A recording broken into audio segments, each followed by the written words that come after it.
अन्नकूट जब होता है ना, तो अन्नकूट के समय पर श्रीमद् वल्लभाचार्य जी की 7 निधियां थीं, जिनको उन्होंने अपने पुत्रों को बांट दिया, गोसाई जी आदि ने, सबने। एक निधि वहीं श्रीनाथ जी के बगल में विराज रहे हैं श्री विठलनाथ जी। फिर आप जो पुष्टि मार्गी होंगे उनको पता होगा, कोई सूरत में विराजते हैं, कोई बड़ौदा में विराजते हैं, कोई कहीं कहीं, ऐसे सब जगह सारे ठाकुर जी विराजमान है। हमारे गोकुल में है, गोवर्धन में है। तो अन्नकूट के समय पे क्या होता था, 7 ठाकुर जी नाथ द्वार आते थे, और श्रीनाथ जी के ही अगल बगल में 7 ठाकुर जी एक सिंहासन पर विराजते, और एक साथ सबका अन्नकूट होता था। बहुत ध्यान से सुनिएगा। आज भी नाथ द्वार में नियम है कि जब ठाकुर जी का भोग लगता है ना, तो ऊपर अटारी पर बैठ करके सहनाई बजाई जाती है, नगाड़े बजाए जाते हैं, समझ जाओ कि ठाकुर जी का भोग लग रहा है। तो अन्नकूट के समय पर 7 ठाकुर जी आए और श्रीनाथ जी के सामने अन्नकूट रखा गया। बढ़िया प्रेम से ठाकुर जी ने आरोगा, आरोगने के बाद अन्नकूट आदि सब समेट दिया। 7 निधि अपने अपने स्थान को चले गए। तो एक दिन रात्रि में शयन कराने के बाद जैसे ही मुखिया जी, जो पुजारी जी हैं, वो अपने शयन में गए, तो ठाकुर जी स्वप्न में आ गए श्रीनाथ जी, और स्वप्न में ऐसे आके बैठ गए रूठ के। तो गोसाई जी बोले, मुखिया जी बोले, जय जय, कहा भयो, आप उदास लग रहे हो? तो कमी रह गई, कल तो अन्नकूट पाए हो आपने, चकाचक भोजन किया है, अब तो आनंद आ रहा होगा। श्रीनाथ जी बोले, मेरो पेट ना भरो, यही मारे तुम्हें दुखी है रहूं। बोले क्यों, पेट क्यों ना भरो?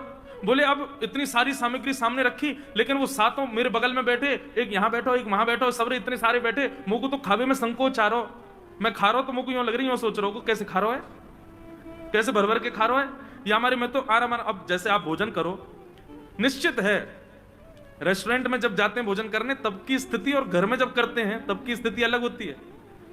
कई लोग होते हैं बाहर जाएंगे तो चम्मच लेंगे, जे लेंगे, और बड़े ऐसे खाएंगे जैसे कितने साफ सुथरे हैं, और घर में जब आ जाते हैं तो बनाए महाराज चावल के पहाड़, बीच में कर दिया गड्ढा, उसी में सब्जी, उसी में दाल, उसी में पापड़, उसी में दही। एक हमारे साथ एक पंडित जी हैं, वो विचित्र हैं, वो चावल में दाल डालते हैं, फिर घी डालते हैं, फिर चीनी डालते हैं। दाल चीनी, घी चीनी डाल के कौन खाता भाई? हैं विशिष्ट ऐसे ऐसे पंडित जी हैं हमारे।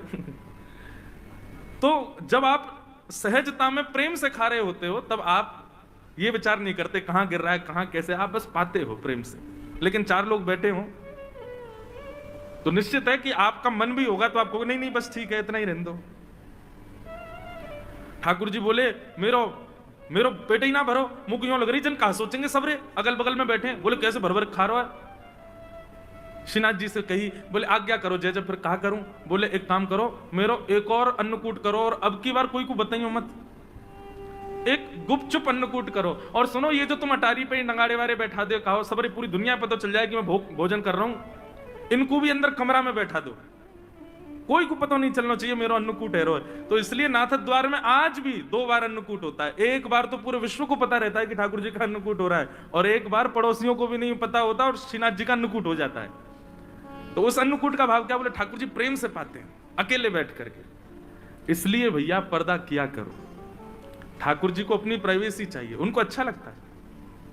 अब हम कथा सुनाने आते हैं, 4 घंटे कोई नहीं जाएगा हमारे लाल जी के कमरे में, तो हमारा भाव क्या रहता है? ठाकुर जी बढ़िया टांग पटांग धर के पौड़ गए होंगे, बढ़िया डिब्बा आप सब लोग मिठाई के ला तो खोल खोल के देखते होंगे, कौन कहा लेके आयो, या मैं सजे खा लूं, मधुमंगल श्रीदामा तनसुका मनसुका सब आ जाते होंगे कमरा में, खूब बिस्तर पर कूदते होंगे, तकियान तो एक दूसरे को मारते होंगे, और जैसे यहाँ आरती होती होगी फिर ऐसे खड़े हो जाते होंगे, अब आवे बार हो, सहज हो जाओ। तो इसलिए ठाकुर जी को थोड़ा एकांत दो, ठाकुर जी को कभी पर्दा करो, कभी ऐसे करो, उसमें ये भाव मत रखो अकेले रह जाएंगे, नहीं, उनको एकांत की स्थिति कभी कभी प्रिय है, लेकिन कभी कभी, रोज नहीं। तो ऐसी बात है भैया, सेवा में सदैव याद रखो, जो आपको अच्छा लगता है वो ठाकुर जी को करना नहीं है, ठाकुर जी को जिसमें सुख मिले वो उनको पधराओ, वो उनको प्रदान करो। कई लोग होते हैं हमें तो ऐसे ही अच्छा लगता है, आपके अच्छे लगने के लिए ठाकुर जी हैं क्या? ठाकुर जी को जिसमें रुचि लगे वो ठाकुर जी को निवेदित करो। दोनों टीमों के लिए बहुत बाजी सर, बाजी कौन सी गोटी चलो? ये वाली। जाने दे, लूडो आसान लगता है पर इसमें भी बहुत दिमाग लगता है। तो मेरे से क्यों नहीं पूछा? Supi.com download the app now, खेलो दिमाग से और जीतो लाखों तक कैश। इस खेल में वित्तीय जोखिम शामिल है और इसकी आदत लग सकती है, जिम्मेदारी से खेलें।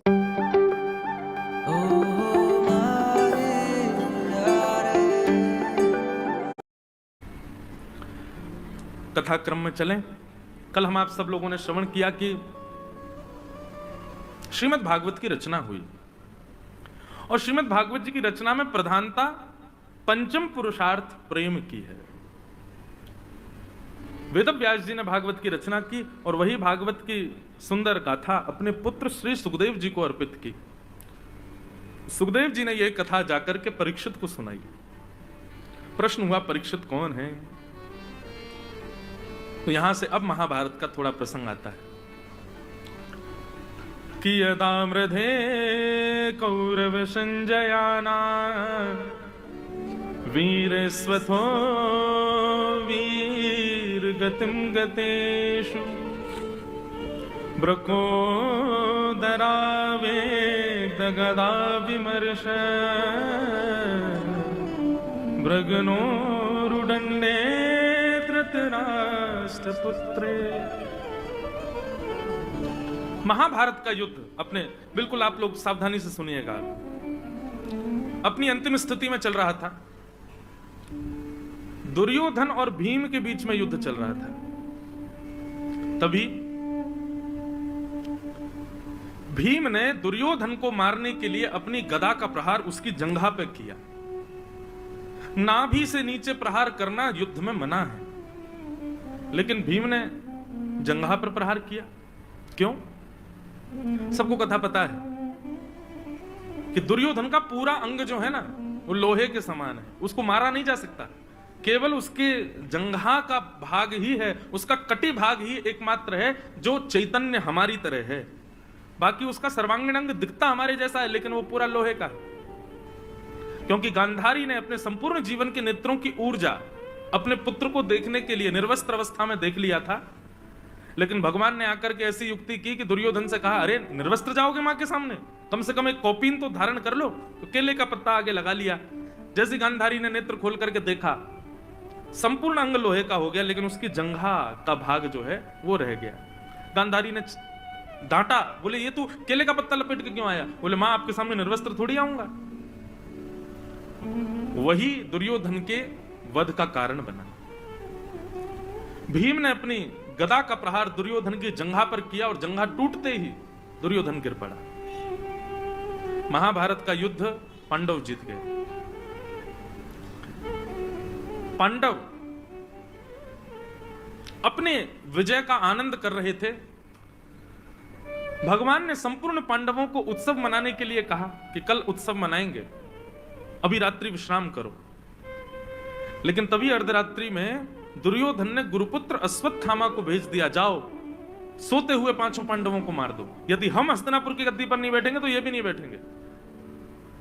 सोते हुए पांडवों को मारने के लिए अश्वत्थामा आया, परंतु भगवान पांचों पांडवों को लेकर के कहीं अन्य स्थान पर चले गए और अश्वत्थामा ने द्रौपदी के सोते हुए 5 बालकों को मार दिया। अंधेरे के कारण उसको पता नहीं चला, 5 बालकों को मार दिया और पूरे पांडवों के समाज में उत्सव की जगह मातम मनने लगा। प्रातःकाल होते ही जब द्रौपदी को पता चला कि मेरे पुत्र मार दिए, द्रौपदी ने रुदन करना प्रारंभ किया। उसके उस आर्तनाद को सुनकर के अर्जुन का क्रोध बढ़ गया। अर्जुन कहने लगा, द्रौपदी तुम रोना नहीं, मैं तुमको वचन देता हूं, मैं प्रतिज्ञा लेता हूं, जिसने भी तुम्हारे 5 बालकों को मारा वो कोई भी हो, मैं उसको जीवित नहीं छोड़ूंगा। भगवान ने अर्जुन को समझाया, अर्जुन निर्णय लेने में एक बात का ध्यान सदैव रखो। क्या?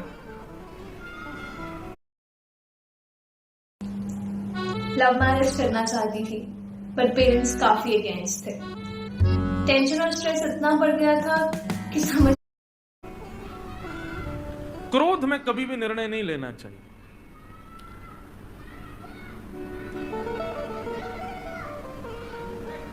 सब लोग सावधानी से सुनो, इधर देखो। क्या बता रहा था मैं? क्रोध में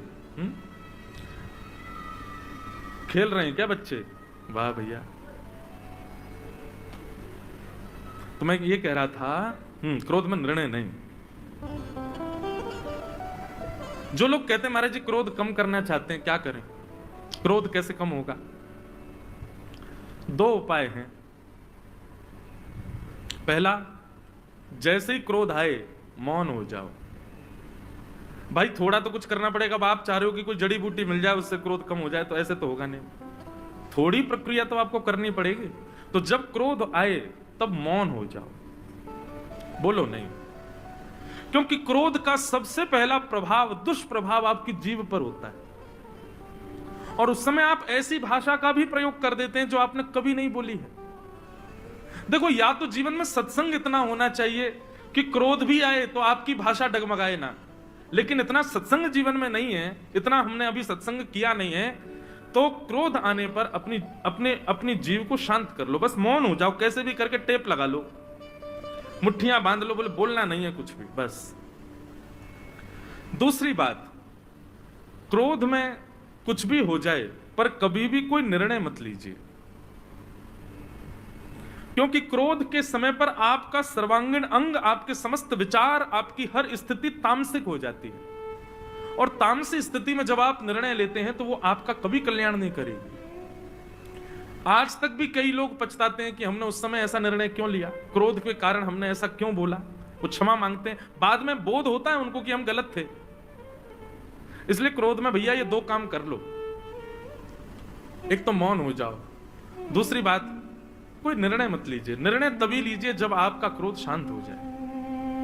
क्रोध कैसा होना चाहिए, मैं अपनी कथाओं में कहा करता हूं, जल के जैसा। पानी का स्वभाव है कि जितनी देर उसको अग्नि के ऊपर रखोगे उतनी देर ही गर्म रहता है, पर अग्नि से जैसे ही अलग कर दोगे धीरे धीरे धीरे धीरे अपने आप शांत हो जाता है। कई लोग क्या होता है कि किसी बात से नाराज हो गए, बच्चे ने कुछ तोड़ दिया, अब नाराज हो गए, गुस्सा आ गया, तो जब टूटी हुई वस्तु देखी तो स्वाभाविक है क्रोध आ गया आपको। आपने उस समय थोड़ा उल्टा सीधा कुछ कह दिया या कुछ कर दिया, ठीक है, लेकिन अब वो गिलास साफ कर दिया गया, स्थिति शांत हो गई, बच्चा बेचारा रो लिया, क्षमा मांग ली, सब कर ली, लेकिन अब 3 दिन हो गए, अब गुस्सा ही बैठे हो, उसी बात से ही नाराज बैठे हो। ये क्रोध गलत है। जब स्थिति समाप्त हो जाए तो आपका क्रोध भी समाप्त हो जाना चाहिए। पर जो लोग क्रोध में आकर के वर्षों वर्ष तक क्रोध रहता है, वर्ष तक किसी को क्षमा नहीं करते, वर्ष तक क्रोध में ही रहते हैं, अरे इसने ऐसा किया था मेरे साथ में, ये उचित नहीं है। क्रोध जल के जैसा होना चाहिए, आपका स्वभाव जल के जैसा होना चाहिए। ताप लगी है तो गर्म हो गए, लेकिन ताप से आपको कोई विलक करे तो अपने आप शांत हो जाओ। क्रोध में निर्णय मत लीजिएगा। अर्जुन को भगवान रोकने लगे, अर्जुन निर्णय मत लो, लेकिन अर्जुन नहीं माना। पांडव पक्ष के 3 लोग बचे थे, उनमें से एक अश्वत्थामा था। अश्वत्थामा को पकड़ करके अर्जुन ने बंदी बना दिया और द्रौपदी के सामने प्रस्तुत कर दिया। बोले ये है तुम्हारे बालकों का हत्यारा। अपनी तलवार लेकर के खड़े हो गए अर्जुन और बोले आज्ञा करो द्रौपदी, मैं इसका सर धड़ से अलग करने वाला हूं, तुम्हारी कोई और इच्छा हो तो बताओ, यही है तुम्हारे बालकों का हत्यारा। जैसे ही द्रौपदी ने अश्वत्थामा को देखा, द्रौपदी ने अर्जुन के आगे हाथ जोड़ लिए, बोले अर्जुन इसको मत मारो। क्यों ना मारा? कि उवाच चास हन्तस्य वंधनानयनम सतम मुच्यतामेष ब्राह्मणो नितराम गुरु। हम क्षत्रिय हैं अर्जुन, और ये ब्राह्मण है, और ब्राह्मण के साथ साथ भी ये हमारे गुरु का बेटा है। गुरु पुत्र गुरु के समान होता है, इसको मत मारो। पहला कारण इसको इसलिए मत मारो क्योंकि हम ब्राह्मण नहीं, हम क्षत्रिय हैं और ये ब्राह्मण है। दूसरा कारण इसलिए इसको मत मारो क्योंकि ये गुरु का बेटा है। और तीसरा कारण इसलिए मत मारो क्योंकि ये अपनी मां का इकलौता पुत्र है। इसकी मां विधवा पहले ही हो चुकी है, पति का सहारा नहीं है, और अब इसको भी मार दोगे तो इसकी मां को पुत्र का भी सहारा नहीं रहेगा, अकेली कैसे रहेगी? मेरे 5 पुत्र मर गए पर मेरे 5 पति तो जीवित है ना, इसको मत मारो। लेकिन फिर भी अर्जुन आप चाहते हैं कि इसको मारना है तो मार दीजिए, लेकिन शर्त होगी क्या? इसको मारते ही मुझे मेरे 5 बालक जीवित चाहिए। ऐसा हो पाएगा? नहीं। द्रौपदी की बात में धर्मम न्यायम सकरुणम निर्विलीकम शमम महत, ये 5 बातें हैं। कोई भी निर्णय लेने वाले व्यक्ति को इन 5 बातों का ध्यान रखना चाहिए कि धर्म क्या कहता है, कहीं मेरा निर्णय अधर्म का पक्ष धर तो नहीं। किसी भी प्रतिज्ञा लेने वाले व्यक्ति को न्याय का विचार करना चाहिए। मैं जो प्रतिज्ञा लूंगा उससे न्याय होगा कि नहीं। तीसरी बात, अपनी किसी भी प्रकार की प्रतिज्ञा में दया को जरूर स्थान दीजिएगा, थोड़ा दया पक्ष भी रखिएगा, निर्दयी मत हो जाइएगा। ध्यान रखिए इन बातों को। सबसे पहली बात, धर्म का ध्यान रखिएगा। दूसरी बात, न्याय होना चाहिए। तीसरी बात, करुणा यानी कि दया होनी चाहिए। चौथी बात, निर्विलीकम मतलब निष्कपटता, एक पक्ष के प्रति आपका कपट भाव नहीं दिखना चाहिए। और पांचवी बात, समत्व। दंड का अधिकारी अपना पुत्र भी हो तो दीजिए, वहां पर आप मोहवश उसको मुक्त कराने का प्रयास मत कीजिए। ये 5 बातों का हर व्यक्ति को ध्यान रखना चाहिए कोई भी प्रतिज्ञा लेने से पहले। धर्मम न्यायम शकरुणम निर्विलीकम समम महत। द्रौपदी की बात में ये 5 चीजें थी, धर्म भी था, न्याय भी था, दया भी थी। द्रौपदी कहती है इसको मत मारो क्योंकि ये ब्राह्मण है और हम क्षत्रिय हैं, हम क्षत्रियों के लिए ब्राह्मण सदैव पूजनीय होते हैं। इसको मत मारो क्योंकि ये गुरु का बेटा है, गुरु जिसने तुमको धनुष उठाना सिखाया, जिसने तलवार उठाना सिखाया, जिसने बोलना चलना लड़ना सिखाया, उस गुरु की दक्षिणा के रूप में पुत्र को मारोगे, इसको मत मारो। तीसरी बात, ये अपनी मां का इकलौता पुत्र है। बंधुओं, धर्म कहता है कि आप जिस मार्ग से निकले हो उस मार्ग में कितनी रुकावटें, कितने कांटे, कितने गड्ढे आए हैं, यह पीछे आने वालों को बता दीजिए ताकि उनको वो कष्ट ना सहना पड़े। लेकिन हम लोग उल्टे हैं। हमसे कोई पूछे आप केदारनाथ गए थे, आपकी यात्रा कैसी रही? अब केदारनाथ जाने में महाराज प्राण तो निकल गए हमारे, बस में ऐसी हालत हो गई, हेलीकॉप्टर में ये आओ, फिर वहां ऊपर खच्चरों ने तो फिसल फिसल के हाथ पांव तोड़ दिए, पर दर्शन में भी कोई स्थिति नहीं, वहां पे ऊपर कोई व्यवस्था नहीं थी, और महाराज सर्दी जुकाम हो गया, गर्म पानी नहाने को नहीं मिला, भीड़ के कारण हाथ पांव सब हमारे दब गए, पिच गए। स्थिति तो ऐसी हुई। लेकिन किसी ने पूछा कैसी रही यात्रा? हम भी बना रहे हैं अगले महीने जाने का। बहुत बढ़िया, एक नंबर। बस की सुविधा तो बहुत ही अच्छी, वहां ऊपर रहने की व्यवस्था तो बहुत बढ़िया, गीजर 24 घंटे चलता है, भीड़ तो बिल्कुल होती नहीं है। सुबह के समय जाना, कोई बिल्कुल साफ मिलेगा, सीधे जाओ, प्रणाम करे, निश्चित जाओ, पूरे परिवार सहित जाओ। और मन में क्या सोचना, बेटा जा, तुझे भी तो पता चले। नहीं, अगर हमको किसी मार्ग पर कष्ट हुआ है तो चाहिए कि पीछे उस मार्ग पर जो आ रहे हैं उनको सावधान किया जाए। द्रौपदी कहती है कि पुत्र के मरने पर मां को कितनी पीड़ा होती है, वो पीड़ा अभी मैं सह रही हूं अर्जुन, और मैं नहीं चाहती कि पुत्र मरने पर जो पीड़ा इस मां को हो रही है वो इसकी मां को हो, इसलिए इसको मत मारो। बंधुओं, इतनी बात हो गई, सब लोग चुपचाप खड़े खड़े देख रहे थे, लेकिन तभी सिसकियों की आवाज आने लगी। कौन रो रहा है? दूर खम्भ से सिर टेके हमारे द्वारिकाधीश के नेत्र सजल हो गए। और आसपास खड़े लोगों से ठाकुर जी कहने लगे, मेरी बहन है ये बहुत बड़ी बात है। अरे मां का इतना ममत्व होता है अपने पुत्र से, इतना ज्यादा ममत्व होता है, वो डराती है अपने पुत्र को, रुक जा तेरे पिताजी को आने तो बताऊंगी उनको मैं, ऐसे करता है ये। लेकिन पिताजी जब आ जाते हैं तो पिताजी को बता भी देगी, लेकिन पिता जैसे डांटने लगे तो तक ठीक है, लेकिन पिता कहीं हाथ उठाने लग जाए तो मां आगे आ जाती, नहीं मारोगे नहीं, सुना कितना भी लो, मारने का अधिकार मेरा है, बस इसको पीटना है, मारना है, घूसे देने, जो करना मैं करूंगी, वो मेरे अलावा कोई ना करे। स्कूल पढ़ाने के लिए बच्चे को लेके जाती है, टीचर को बोलाती है ये कितना भी अपराध करे, कितना भी गलत करे, आप इसकी डायरी में लिख के भेज देना, मुझे फोन कर देना, इसको डांट देना, पर इसको मारना नहीं। ये मां का ममत्व होता है अपने पुत्र के प्रति।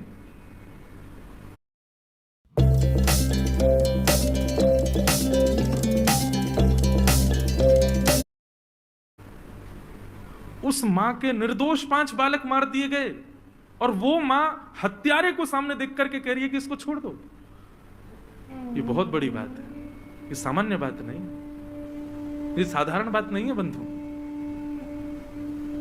ठाकुर जी इतने प्रसन्न हो गए द्रौपदी से, इतने प्रसन्न हो गए। बंधुओं, एक बात याद रखना, आपके घर में अनुकूलता है तब आप कुछ अच्छा करो, ठाकुर जी उससे प्रसन्न नहीं होते।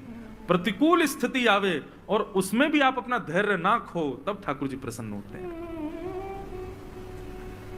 अनुकूल स्थिति में तो सब धैर्यवान हो जाते हैं, प्रतिकूल स्थिति में होके दिखाओ।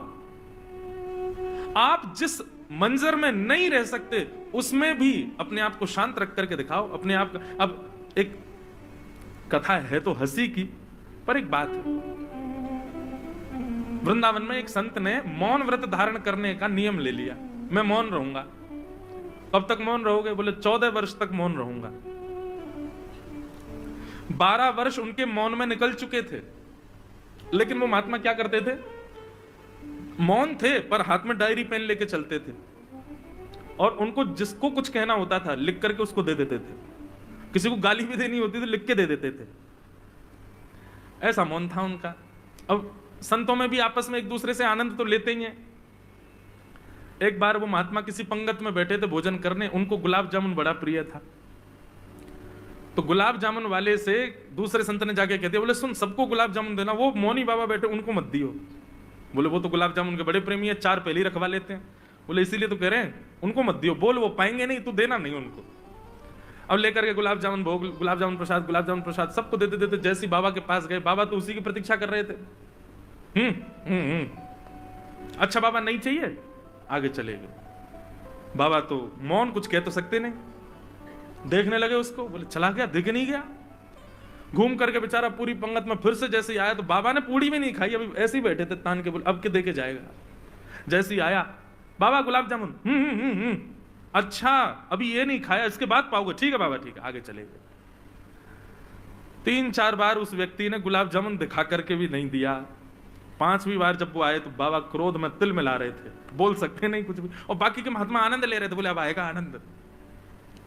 जैसे ही गुलाब जामुन लेके आया तो बाबा उसका हाथ पकड़ लिया।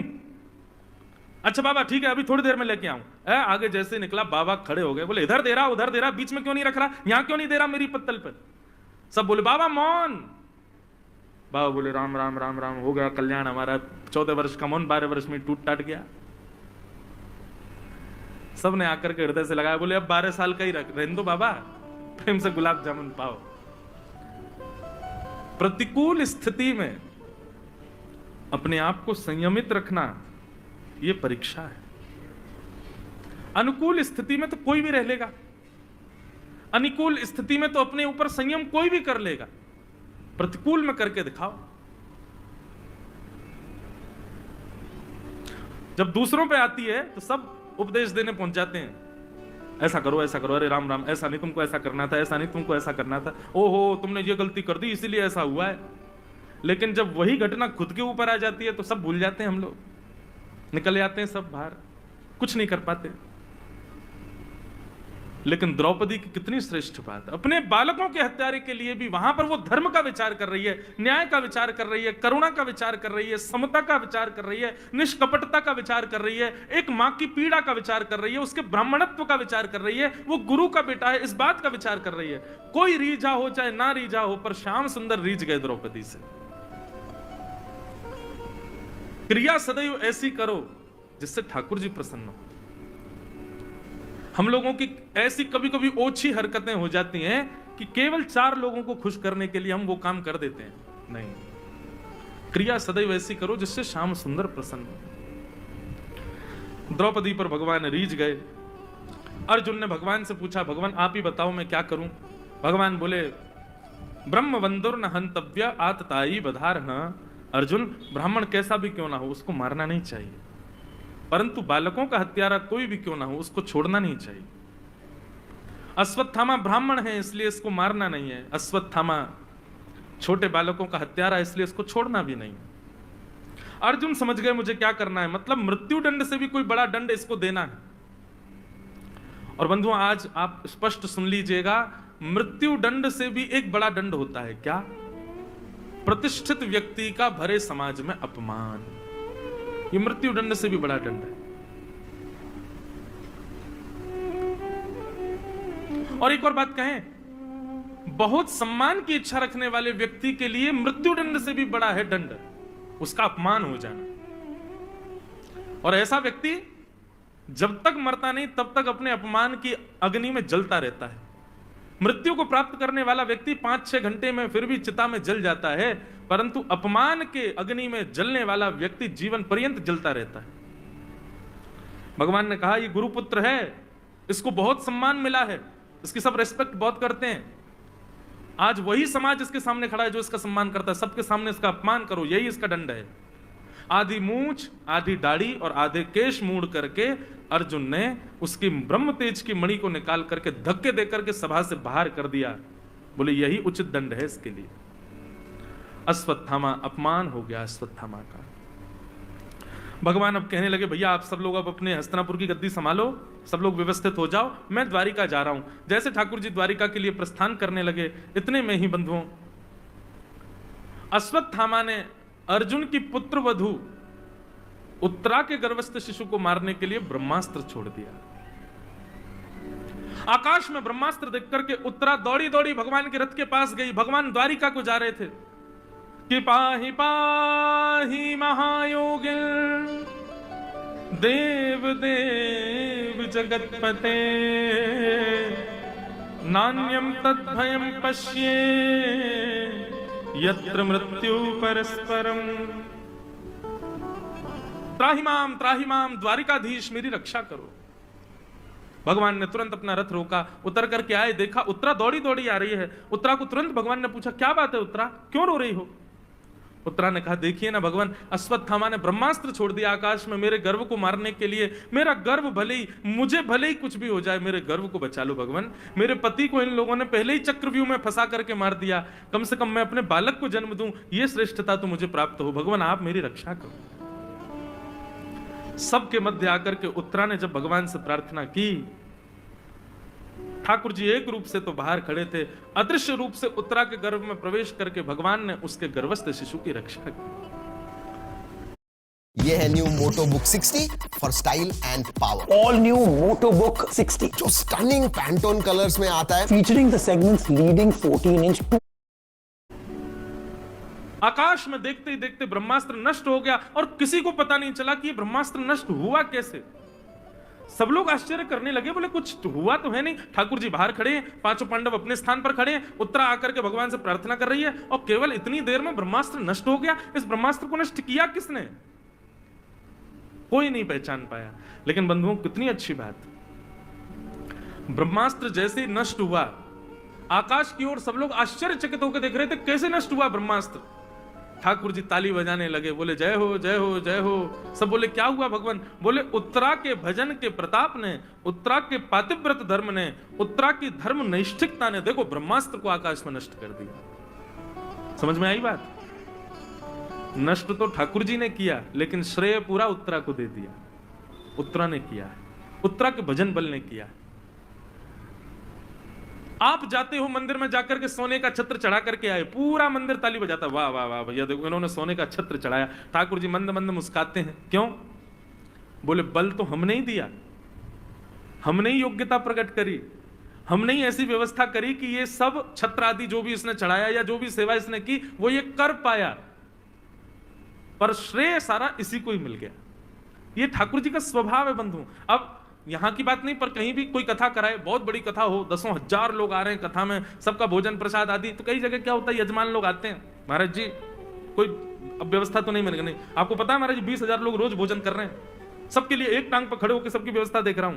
हम मंद मंद मुस्काते, मैंने अच्छा जी आप देख रहे हैं महाराज जी, एक भी श्रोता को कोई दिक्कत नहीं होती, बीच में पानी घूमता है सबके लिए, जल पियो सबके लिए। मैंने देखो क्या बढ़िया एसी लगवाए हैं पूरे पंडाल में।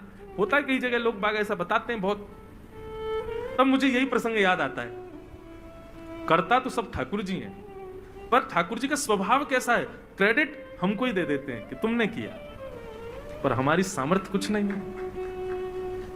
और इसका सीधा प्रमाण है हमारे बर्बरीक जी श्री खाटू श्याम जी। उनसे जब पूछा गया कि महाभारत युद्ध का सबसे श्रेष्ठ योद्धा कौन था, युधिष्ठिर अपने धनुष को देखने लगा, मेरा नाम लेंगे?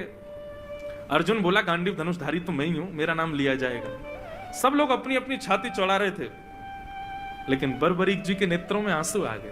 बोले महाभारत युद्ध का सबसे श्रेष्ठ योद्धा कोई था तो वो योगेश्वर कृष्ण। युधिष्ठिर आदि बोले हैं ये कन्हैया? बोले हाँ। अरे आप भूल गए लगते हैं, इन्होंने तो शस्त्र भी नहीं उठाया पूरे युद्ध में। बोले इसीलिए तो आप सब योद्धाओं को तो शस्त्र की भी आवश्यकता है, पर ये बिना शस्त्र के ही सबको मार रहे थे। और वास्तविकता में पूछो अर्जुन, तो जितनों को तुमने मारा वो सब मरे मराए थे पहले से ही। ठाकुर जी ने जिस दिन सोच लिया कि इसकी मृत्यु हो, उसी दिन मर गया, केवल छोड़ रखा कि अर्जुन बाण मारेगा तो श्रेय अर्जुन को मिलेगा। मृत्यु तो पहले हो चुकी थी महाभारत के योद्धाओं की, एक कौरव पहले ही मारे जा चुके। जिस दिन भगवान शांति प्रस्ताव लेकर के गए और दुर्योधन ने कहा सुचक्रैव न दास्यामि बिना युद्धेन केशव, सुई की नोक के बराबर जमीन भी युद्ध के बिना नहीं दूंगा। वास्तव में तो ये कौरव उसी दिन मर गए थे सारे। ठाकुर जी सोच लें इसको मारने के लिए कुछ क्रिया करने की आवश्यकता है नहीं, वो सोच भर लें फिर तो मृत्यु निश्चित है। अर्जुन, भगवान ने तो उसी दिन सोच लिया था कि अब सर्वनाश होगा इनका, और सर्वनाश ठाकुर जी सोच लें, उसके बाद करने की आवश्यकता नहीं, हो ही गया। लेकिन ये करता छोड़ा था तुम्हारे लिए ताकि श्रेय तुमको मिले। ये सब मरे मराए लाशों को तुमने बाण मारे हैं, ये मर तो पहले ही गए थे। इसलिए भैया आप कुछ भी नहीं करते हो, जो अपना भजन भी गिनते हैं ना, हम इतनी माला करते हैं, हम इतना नाम जप करते हैं, इतने घंटे बैठ के ठाकुर जी की सेवा करते हैं, यह भी आपके बस की बात नहीं। ठाकुर जी जरा से रूठ जाएं, आप एक मिनट नहीं बैठ पाओगे उनके सामने। आप जो कुछ भी कर रहे हो सब ठाकुर जी की कृपा है, उन्हीं की ही कृपा है। Oh, stop it, guys. Stop it. Ludo हो या क्रिकेट, शुरू इससे।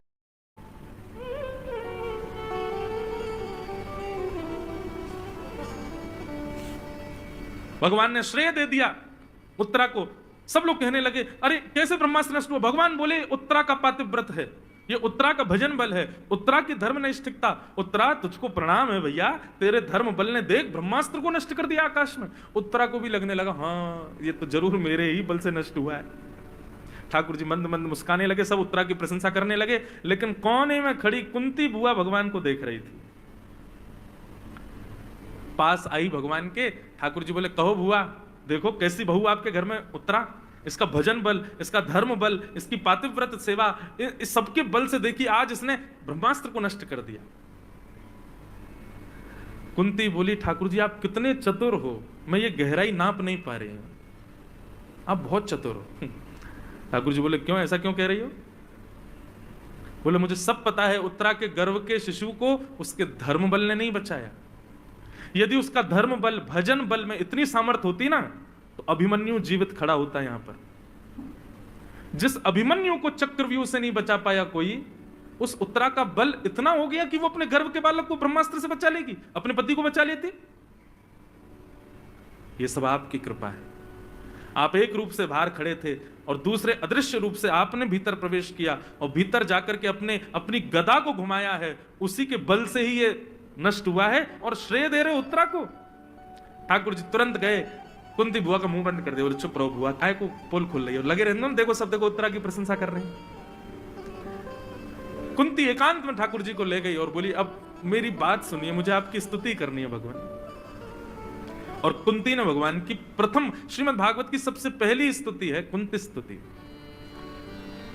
भक्त ठाकुर जी के भेद को पहचान जाते हैं भगवान। ठाकुर जी सबसे छुपा लेंगे अपनी क्रियाओं को, लेकिन एक वैष्णव से नहीं छुपा सकते। ठाकुर जी की हर लीला वैष्णव खोज लेता है। कुंती ने भगवान की स्तुति गाई, बहुत सुंदर स्तुति है कुंती की। कुंती भगवान से कह रही है कि नमस्ये पुरुषं त्वाद्यम ईश्वरं प्रकृते परम अलक्ष्यम सर्वभूतानां अंतर्बहिर्वस्थितम्। हे नाथ, आप पूरे जगत कारण हो, आप साक्षात भगवान हो, मैं आपको प्रणाम करती हूं, मैं आपको नमस्कार करती हूं। कुंती ने बंधुओं अपनी स्तुति में एक बात सिद्ध कर दी। हम सब वैष्णवों को कुंती संकेत करते हुए कहती है कि एक भक्त भगवान को कुछ नहीं दे सकता, कुछ भी नहीं। केवल एक वस्तु आप ठाकुर जी को दे सकते हो, क्या? दोनों हाथ जोड़ करके सर झुका के आप केवल नमन कर सकते हो। इसके अतिरिक्त जो कुछ भी आप ठाकुर जी को दे रहे हो वो ठाकुर जी की कृपा से आपको प्राप्त है। नमन, नमन का मतलब क्या होता है? अब ये मन मेरा नहीं है ठाकुर जी, ये मन पर वश आपका है, इसलिए नमन। ये सर झुका के नमस्कार करना, केवल इसके अतिरिक्त आप कुछ भी ठाकुर जी को नहीं देते। जो भी दे रहे हो एक प्रकार से ऐसा समझ लो, आप मेरे घर आए और आपने सोचा खाली आता है यार कुछ तो दें महाराज जी को, तो मेरे ही घर में लगे हुए चित्र को उतारा, पहुंच दिया और मुझे कहा महाराज जी आपके घर पधारे, लीजिए आपके लिए भेंट लेके आए। अब मैंने देखी, मैंने यार ये तो मेरे ही डाइनिंग हॉल की चित्र पेंटिंग है, तुमने उतार के मुझको ही दे दी। ठाकुर जी ले लीजिए ना, अब ऐसा मत किए, हमने दिया है, आप इसको मान लीजिए हमारी तरफ से एक उपहार। यही होता है हमारे और आपके साथ जब हम मंदिर में जाते हैं, प्रसाद चढ़ाएं, फूल चढ़ाएं, पुष्प चढ़ाएं, और सबसे बड़ी बात, ये जो लोग 2000 की नोट निकाल के ऐसे घुमाते ठाकुर जी के आगे यूं, और यूं घुमा के जब चढ़ा देते हैं तो ठाकुर जी कहते हैं, देख बगल में लक्ष्मी खड़ी है मेरे, धन की अधिष्ठात्री, मैंने कृपा करके इसको दिया, मैंने ही कृपा करके इसको इतना बल दिया कि ये पुष्प ला सके, ये पुष्प भी मेरी ही कृपा से प्रकट हुए बगीचे में, ये पुष्प को बनाने वाले मालिक के ऊपर भी मेरी कृपा है, इसमें जो धागा है उसमें भी मेरा ही बल है, उसको पैसे से खरीद करके लाया वो धन भी मेरी पत्नी लक्ष्मी है, लेकर के आया है, जो लेके आया वो भी मैं ही हूं, और आकर के मेरे सामने ऑफर करते हुए अपना श्रेय ले रहा है। आप कुछ नहीं करते ठाकुर जी के लिए, केवल आप नमस्कार करते हो, बस ये 2 हाथ जोड़ करके जो आप दीन होते हो ना, बस इसके अतिरिक्त आप और कुछ नहीं दे सकते ठाकुर जी को। कुंती ने यही कहा कि नाथ हम आपको कुछ नहीं दे सकते, केवल नमन कर सकते हैं। तो इसका मतलब ये नहीं है, अब कई कंजूस लोग भी तो बहुत हैं हमारे संसार में, कई लोग आ जाएंगे, महाराज जी आप ही तो कह रहे थे ठाकुर जी की सब वस्तु ठाकुर जी को, काय को 56 भोग लगा मैं ठाकुर जी को, काय को फूल का बंगला लगा मैं ठाकुर जी का, काय को सजावट करें ठाकुर जी की, सब ठाकुर जी तो कर रहे हैं, तो फिर हम लोगों को तो बिल्कुल नमस्कार ही करना चाहिए, नमन ही करना चाहिए, दान पेटी वगैरह सब हटा दो मंदिरों से, इनकी भी क्या आवश्यकता है, ठाकुर जी तो सब है ही है ठाकुर जी का। कई लोग कथा के 2 अर्थ निकालने वाले भी होते हैं ना।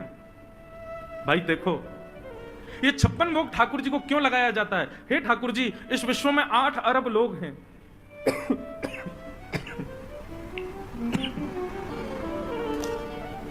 ध्यान से सुनिए।